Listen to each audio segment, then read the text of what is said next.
Bonjour tout le monde, j'espère que vous allez bien. Si vous avez vu ma dernière vidéo journal de lecture, vous avez deviné qu'on part sur un reading vlog, donc un vlog spécialement dédié à la lecture. J'ai fini ma dernière lecture ce matin et là je vais bientôt chercher les enfants à l'école, et comme je sais que je pars en avance pour trouver une place de parking, donc je vais avoir quelques minutes à patienter avant de récupérer les enfants. Donc je vais prendre un livre avec moi. Et je pense que je vais lire sur liseuse, parce qu'en ce moment en plus le soir mon fils a besoin que je reste avec lui le temps qu'il s'endorme, donc dans le noir, et pour lire dans le noir c'est quand même vachement plus pratique avec la liseuse, donc je pense que je vais faire ça. Et en plus comme je suis malade et que je suis tout me fatigue super vite, donc tenir un livre c'est quand même fatigant, donc je pense que je vais prendre la liseuse.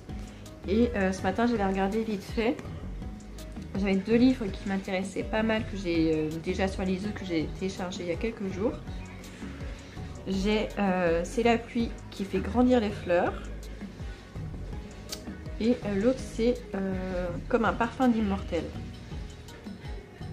Il y en a un aussi, je vois, il y en a un que j'ai commencé il y a plusieurs semaines et j'ai pas continué, ça s'appelle Chicago River. Je sais pas pourquoi je l'ai pas continué. Et là, je pense que je vais commencer Comme un parfum d'immortel. Il est déjà sur ma... Je vérifie qu'il est bien téléchargé. Il est en train de s'ouvrir, donc il est bien téléchargé. Donc c'est cool. C'est un livre qui a eu un prix. Prix des plumes francophones en 2021. D'habitude, je fais pas attention à ce genre de choses. Et il fait 376 pages, donc ça va, c'est pas très long. Et l'auteur qui a écrit ce livre, dire vite fait le résumé, je vais pas vous le lire en entier parce que je le trouve long et ça va sûrement révéler trop de choses si je le lis en entier. Juste vous lire le début. Les vacances commencent mal pour Amy. Dans le luxueux hôtel Fiore di Macchia, cette cinquantenaire à fleur de peau avait grand besoin de calme et de solitude pour penser ses blessures du passé. Ses retrouvailles nostalgiques avec l'île de beauté, donc c'est en Corse, sont perturbées par une fillette brailleuse, un chien pouilleux, une vieille starlette anglophone, un barman déjanté et surtout un maître nageur aux abdos en béton et aux conseils ésotériques. Comment apprécier les paysages enchanteurs et trouver le répit en compagnie de ces éléments perturbateurs? Amy est loin de se douter du cocktail détonnant que produiront tous ces ingrédients dans sa vie si bien rangée. Ok. Je lis pas la suite parce que j'aime pas en savoir trop sur le livre.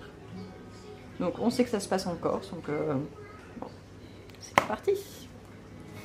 Et j'aime bien aussi situer un petit peu les romans, vous dire quand ça se passe aux États-Unis, en France et tout ça. Mais c'est vrai que quand j'y pense, la plupart du temps ça se passe soit aux États-Unis, soit en France. Il faudrait que je cherche des histoires qui se passent un petit peu ailleurs quand même, ça serait sympa. Bon, il est l'heure. Je vais mettre ça à l'entrée pour ne pas l'oublier, aller ranger mes écouteurs et préparer mon fils, et je vous reprends dans quelques heures. Je pense que je vais pouvoir lire un petit peu ce soir et je vous dirai mes premières impressions sur ce début de livre. Bonjour tout le monde, nous sommes le lendemain, vendredi. Je viens vous faire un petit point sur ma lecture en cours. Donc hier je vous ai dit que j'avais commencé le livre Un parfum d'immortel. J'ai lu juste 2-3 pages hier quand je suis allée chercher les enfants à l'école. Et hier soir, je pensais avoir le temps de lire toute la soirée. Et en fait, j'ai couché les enfants un petit peu plus tard. Et du coup, j'ai lu que 1 heure parce qu'après, je me suis endormie sur le livre. Donc j'ai lu moins longtemps que ce que je pensais faire, mais c'est pas très grave. Et là ce matin j'ai relu un petit peu le temps de boire mon café, mais moins que d'habitude aussi parce que ce matin mon fils était très bavard. Et comme il prend son petit déj à peu près en même temps que moi, du coup on a discuté. Mais franchement pour l'instant le livre est plutôt sympa. On est avec Amy qui, bon on sait pas trop pour l'instant quel âge elle a, mais elle a une fille qui a 30 ans, donc on imagine qu'elle doit avoir à peu près 50 ans. Je crois que c'était ça dans le résumé, il nous disait qu'elle avait la cinquantaine. Elle arrive en Corse, elle est en vacances dans un hôtel visiblement assez cher. C'est des vacances qui lui ont été réservées par sa fille. Et bon, on voit qu'elle est pas bien, elle est stressée, on voit qu'elle en a après tout le monde, elle se plaint des enfants d'à côté, du chien, enfin, elle a toujours des remarques désagréables pour tout le monde, on sent qu'elle est fatiguée, mais on sait on comprend qu'il y a quelque chose derrière, mais on ne sait pas encore quoi, ce qu'elle cache en fait, les souffrances qu'elle a. Mais elle a fait la connaissance d'une dame plus âgée qu'elle, qui a 76 ans, qui parle avec des mots anglais, avec un accent français. Donc elle dit qu'elle est une ancienne star hollywoodienne, mais Amy ne la croit pas trop. Mais du coup, vu qu'elle l'a fait beaucoup rire, bah, elle reste quand même avec elle, ça lui fait de la compagnie. Et par-ci par-là dans les chapitres, enfin, entre les chapitres, on a des lettres. On comprend que c'est Amy qui a écrit ces lettres pour son mari ou son compagnon. Mais on ne sait pas quand est-ce qu'elle a écrit ces lettres, si c'est au moment du livre ou si c'est antérieur. Je pense qu'on va le comprendre petit à petit. Et donc voilà, et pour l'instant on ne sait pas pourquoi il n'est pas avec elle. Est-ce qu'il est mort? On ne sait pas encore. Donc je pense qu'on va découvrir après. Mais c'est plus joyeux que ce que j'avais cru, parce que quand j'avais lu le résumé, je pensais que ça allait être un petit peu triste et tout ça. Et finalement c'est plutôt drôle, pas forcément grâce à Amy, mais plutôt grâce à son amie, je sais plus comment elle s'appelle, Irina Smirnov, voilà. C'est plutôt grâce à Irina que l'histoire devient drôle, et pour l'instant c'est plutôt sympa. Donc là on est encore le matin, je viens de déposer les enfants à l'école, je viens de prendre un Doliprane parce que je commence à avoir mal à la tête. Je vais me faire une inhalation aussi pour ma sinusite. Et donc voilà, et après, bah, je pense pas avoir beaucoup de temps pour lire aujourd'hui parce que j'ai beaucoup de choses à faire à la maison, j'ai les courses à faire. Il y a plein de choses à faire le vendredi. Donc je verrai si j'ai le temps de lire, mais je me fais pas trop d'illusions. Je devrais peut-être attendre ce soir. Je vous reprends, j'ai un petit peu lu cet après-midi, pas longtemps, mais le temps de mélanger pour faire le flan pâtissier. L'avantage de la liseuse, c'est que je peux cuisiner et lire en même temps. Ce que je ne m'autorise pas avec un livre papier, j'ai trop peur de le salir. Mais avec la liseuse, pour le coup, c'est top. Et il y a un personnage dont j'ai oublié de vous parler ce matin, c'est Anton. Donc c'est le troisième personnage principal du roman, en tout cas jusque-là, qui est un Corse. On ne sait pas trop quel âge il a. Il est décrit comme ayant la quarantaine, bien bâti, cheveux longs, blonds. Donc un athlète, et justement Amy, quand elle le voit la première fois, il l'énerve parce que elle le trouve, c'est lui qui est venu à sa rencontre. Il l'appelait ma jolie petite dame, donc déjà ça lui plaisait pas trop. Et puis après il a essayé de lui apprendre des mots en corse. De toute façon, dès le départ, elle était butée contre tout le monde, voilà, donc elle rejetait tout le monde. Et finalement, c'est un grand copain d'Irina. Et ils vont passer beaucoup de temps ensemble, et finalement, au fur et à mesure, elle va l'apprécier de plus en plus. Et elle ressent une attirance physique, elle n'ose pas trop se l'avouer au début, puis elle finit par se l'avouer. Et j'arrive au moment où elle rencontre ses deux enfants. Il a en fait des jumeaux, Léa et Léo, c'est quand même pas très original. Et donc voilà, donc pour l'instant c'est toujours assez sympa comme bouquin. On comprend qu'elle est venue en Corse, non pas pour des vacances, mais qu'elle a quelque chose à y faire. Quoi, on n'en sait rien. Mais visiblement, elle y est, elle a été poussée par sa fille. On ne sait pas trop pourquoi, mais j'espère qu'on va bientôt le savoir. Je ne sais pas combien j'en suis dans le livre. Je regarde juste, j'attends qu'elle démarre. J'en suis à 28%, donc j'en suis presque à un tiers du livre. Et pour l'instant, honnêtement, il ne s'est pas passé grand-chose.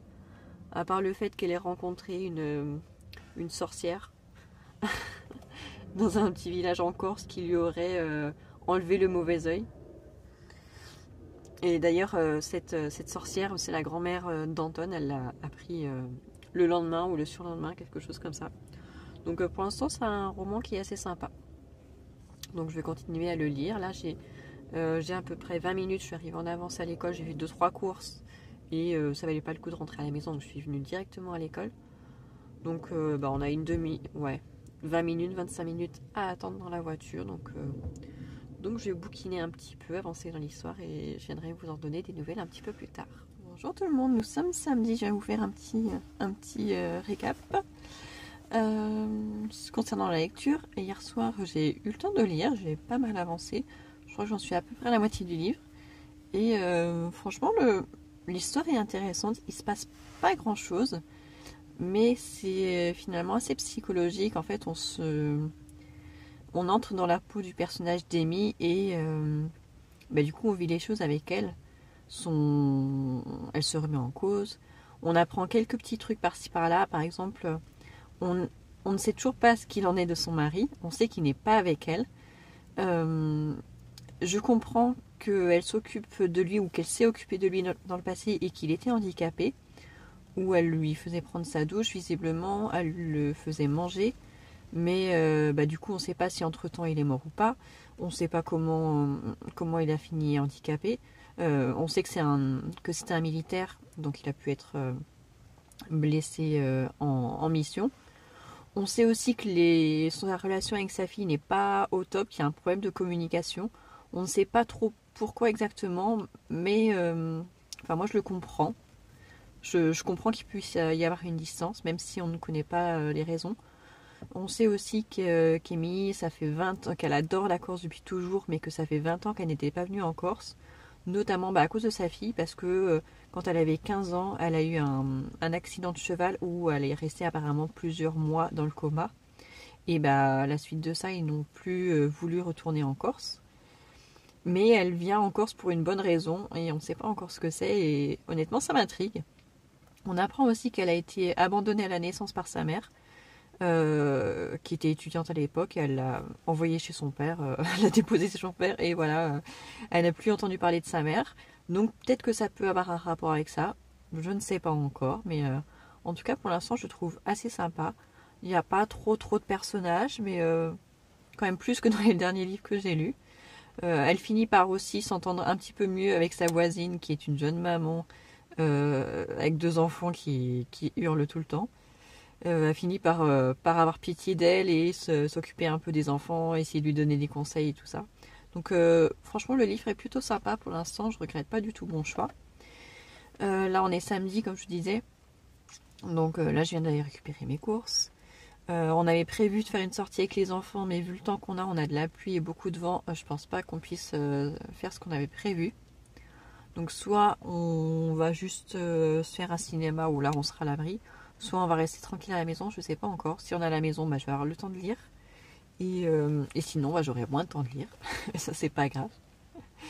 Et donc voilà. Donc je vous reprends plus tard quand j'aurai un petit peu avancé. Je sais pas si ce sera aujourd'hui, demain ou peut-être que lundi. Salut tout le monde. Je reviens vous faire un petit topo. J'ai un petit peu lu finalement hier après-midi, un petit peu hier soir, un petit peu ce matin au petit-déj. Et je suis bientôt à la fin du livre. Et franchement c'est une bonne pioche parce qu'il est très sympa.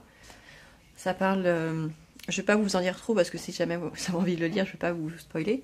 Mais ça parle de sa vie de femme, de comment on fait son deuil, de relations avec ses enfants. Donc c'est quand même très riche, très bien fait. Et j'ai hâte de connaître la fin. Parce que là pour le coup il n'y a pas d'indice, on sait vraiment pas, vu tout ce qui se passe, on peut pas imaginer, il y a différentes fins possibles, et pour l'instant je ne sais pas laquelle va être privilégiée, donc j'ai hâte de le savoir, et je pense que je le saurai d'ici ce soir. Voilà. Bon, en tout cas c'est une bonne pioche, et je vous le recommande. C'est un très joli livre, aussi sur l'amitié entre les femmes de différentes générations. Nous sommes lundi, ça y est. Les enfants sont repartis à l'école. Finalement, hier, nous sommes allés au cinéma. Donc, j'ai eu le temps de finir mon livre Un parfum d'immortel avant qu'on parte au cinéma. Et franchement, je suis très contente aussi. Ils étaient très bien. J'ai adoré. Je n'ai pas encore fait le petit résumé dans mon carnet de lecture, mais je pense que je le ferai tout à l'heure après le déjeuner. Mais je pense que je vais lui mettre un 5 étoiles. C'était une lecture très très agréable, avec une fin assez sympathique. Donc il a tout bon ce livre, donc je vous le recommande à 100%. Je vous mettrai la photo du livre avec le titre et le nom de l'autrice. Et du coup, hier soir j'ai commencé un nouveau livre. Un livre que j'ai acheté, il n'y a pas... Ouais, je cache la photo. Un livre que j'avais acheté il y a pas longtemps sur la bourse aux livres. Et comme j'aime pas avoir plein de livres, enfin c'est pas que j'aime pas avoir plein de livres à la maison, j'adorerais avoir une grande bibliothèque, mais j'en ai pas la place. Donc quand je les achète en général c'est pour les lire quand même assez rapidement. Et comme ça après ils repartent, soit je les revends, soit je les donne. En tout cas ils restent pas à la maison. Et donc du coup j'ai décidé de commencer Agatha Raisin, la quiche fatale. Donc j'ai pas vu, mais heureusement j'ai le tome 1 parce que sinon ça aurait été un petit peu dommage. Et ça fait référence aux enquêtes d'Agatha Christie. D'ailleurs je crois qu'ils en ont fait une série télé, mais j'en suis pas sûre à 100%, mais je crois. Et en fait Agatha Raisin, c'est une dame qui s'appelle Agatha Raisin, c'est son vrai nom, qui était dans les relations publiques. Elle a fait toute sa carrière comme ça. Et dans le roman, au début du roman, en fait, elle prend sa retraite. Elle a toujours rêvé d'avoir une petite maison dans les Cotswolds, ou Coast... Comment ça s'appelle? Je vais vous chercher le nom quand même, parce que je vous dise pas n'importe quoi. C'est un mot que je n'avais jamais entendu, donc forcément, c'est pas resté gravé.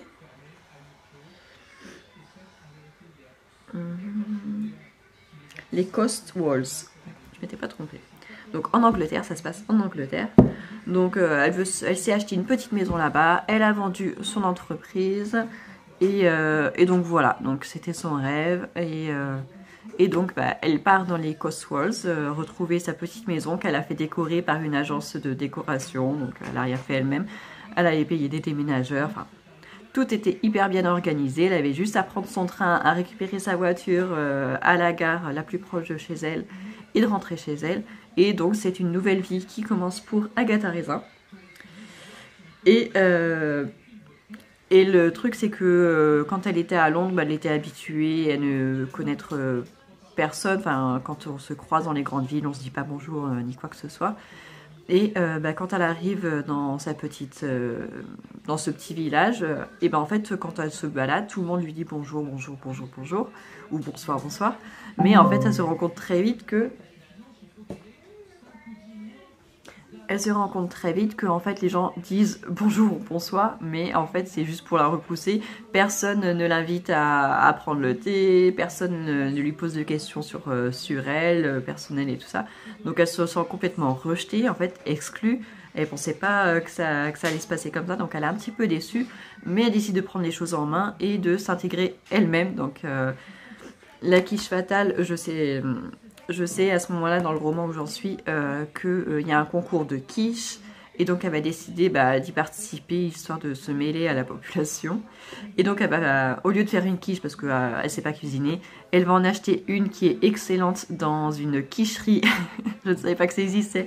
À Londres apparemment il existe des quicheries. Donc elle a acheté une quiche dans une quicherie à Londres aux épinards et elle est sûre de remporter le truc.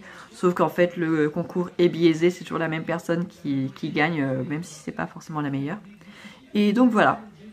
Et là où j'en suis arrivée, donc j'en suis à la page 56, où apparemment celui qui jugeait justement ce concours de quiche est retrouvé mort le lendemain. Donc je pense que c'est pour ça que ça s'appelle la quiche fatale. Il a sûrement dû manger une quiche empoisonnée, je sais pas encore, je vous dirai. Mais en tout cas pour l'instant l'histoire est sympa. Donc c'est une enquête, donc ça va finir... ça va tourner à l'enquête policière, je pense. Donc j'imagine que Agatha Raisin va se prendre pour Agatha Christie et se transformer en détective ou quelque chose comme ça, je sais pas encore. Mais en tout cas, ça me paraissait sympa comme livre, même la couverture est sympa. Donc voilà, on va voir ce que ça donne, mais pour l'instant c'est bien parti. Ça me plaît bien. Bon après j'ai pas lu beaucoup hier soir parce que je m'endormais sur le livre. Mais donc voilà, aujourd'hui je pense pas avoir beaucoup le temps de lire parce que on est lundi et le lundi c'est rangement de la maison, le linge et tout ça, donc beaucoup de choses à faire. Qu'est-ce qu'il y a? Il y a un cheveu sur la voiture? Non, je vois pas de cheveux sur la voiture. Non, je vois pas de cheveux. Regarde, ça roule. Ça roule. Je vois pas de cheveux. C'est bon? Et ouais. Donc voilà, donc je reprends dans quelques heures. Si jamais si j'ai le temps de lire dans la journée, bah, je vous prends. Sinon, bah, je vous ferai le petit point demain parce que de toute façon, j'aurai le temps de lire ce soir. Ben voilà, nous sommes mardi. Je vous ai pris la dernière fois hier matin, je pense. Et bah, je suis toujours sur le Agatha Raisin, la quiche fatale. Honnêtement, ça se lit, mais c'est pas la lecture du siècle. Hein. Je sais pas, j'ai l'impression de ne pas être la cible de ce genre de roman. Je pense que c'est peut-être plus fait pour les personnes un peu plus âgées. Je sais pas. Peut-être que j'ai une bêtise. Mais je trouve pas ça sensationnel. Ça se lit, mais sans plus. Il se passe rien de spécial en fait. Je vous avais parlé je vous avais dit qu'il y avait quelqu'un qui était mort en mangeant une quiche, d'où le titre La quiche fatale. Et en fait, ben, apparemment, il semblerait que ce soit un accident, mais tout le monde aime, enfin, plusieurs personnes aimeraient bien que ce soit plutôt un meurtre pour qu'il y ait un petit peu d'animation dans ce village. Mais voilà, rien de fou. Donc, il se passe quand même quelques petites choses, notamment Agatha Raisin, à force de fouiner un peu partout, il lui arrive quelques bricoles.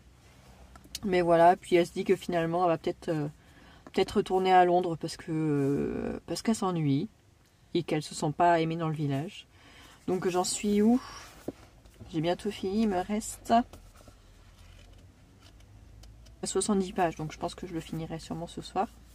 Mais voilà, bon, au moins je sais maintenant ce que ça vaut parce que jusque-là, je le voyais, le livre à la bibliothèque, ils ont pas mal de tomes.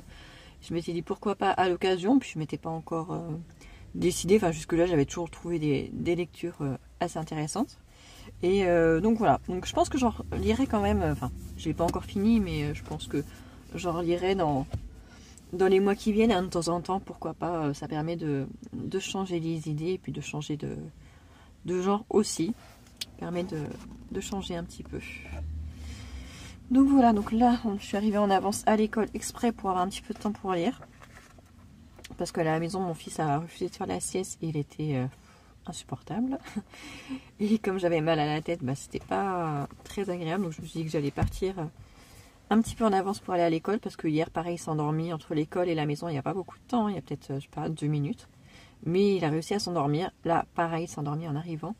Donc ça me laisse un petit peu de temps. Il me reste un quart d'heure pour lire, ce qui est toujours ça de prix. Et comme je pense que je vais le finir ce soir, je ne vais pas vous reprendre ce soir, mais je vous dirai des nouvelles demain matin. Et du coup, si c'est le cas, je pourrais faire mon montage dans la journée et publier pour demain, parce que pour le coup, pour demain, j'avais pas de vidéo de déjà tournée. J'ai été un petit peu feignante là ces derniers jours. Pourtant, j'ai plein d'idées, mais voilà, pas le courage. Donc voilà, bon, je me mets à la lecture, j'arrête de papoter avec vous. Et voilà, nous sommes mercredi matin et j'ai fini le livre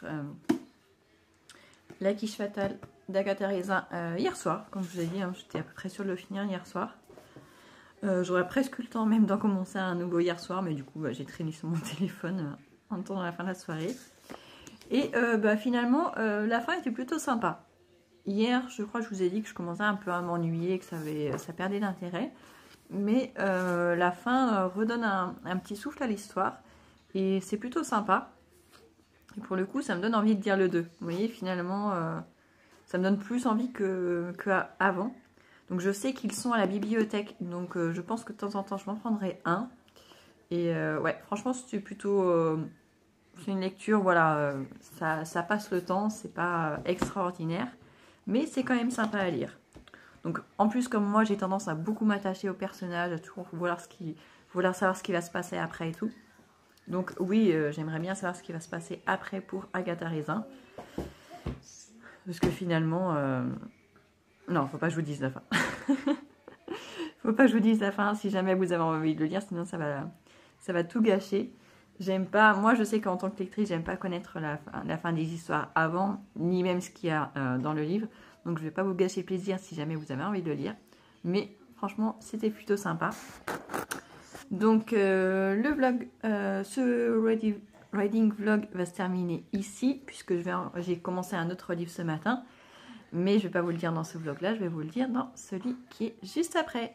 Voilà, bon, en tout cas j'espère que ce petit vlog, ce premier reading vlog vous aura plu. Dites-le moi en commentaire si c'est le cas. Et je vous dis à très bientôt, donc même à tout de suite pour une nouvelle vidéo.